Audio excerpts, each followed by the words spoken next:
들으신 것처럼 교육부 조사에 따르면 국민대가 이사회도 거치지 않고 도이치모터스 주식을 사고 파는 등 재산 관리가 부적정했던 것으로 판단했는데요. 더불어민주당 선거대책위원회 신현영 대변인은 김건희 씨가 연루된 주가 조작 가담 의혹을 받고 있는 이 도이치모터스와 국민대 주식 거래 내역에 대해서 명확한 해명이 있어야 한다고 주장하기도 했습니다. 자, 오늘 김건희 씨와 관련된 뉴스가 하나가 더 있습니다. 김 씨의 어머니 최모 씨의 항소심 결과가 나왔는데 무죄를 선고받았습니다. 재판부는 최 씨가 요양병원을 불법 개설하거나 운영을 공모했다고 보기에는 증거가 부족하다고 판단했습니다. 김다연 기자가 보도합니다.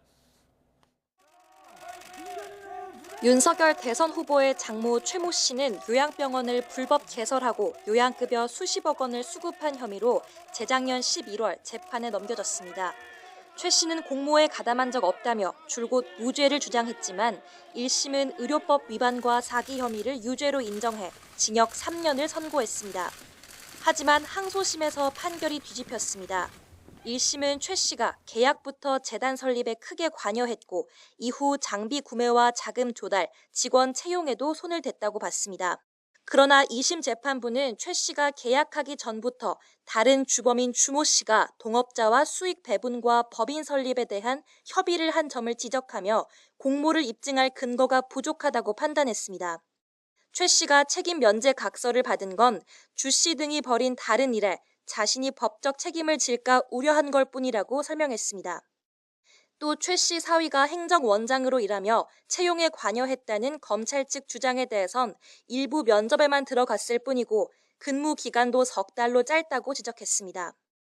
이처럼 주범들과의 공모가 인정되지 않으면서 최 씨가 국민건강보험공단으로부터 요양급여 23억 원 가까이 챙겼다는 사기 혐의도 무죄가 나왔습니다.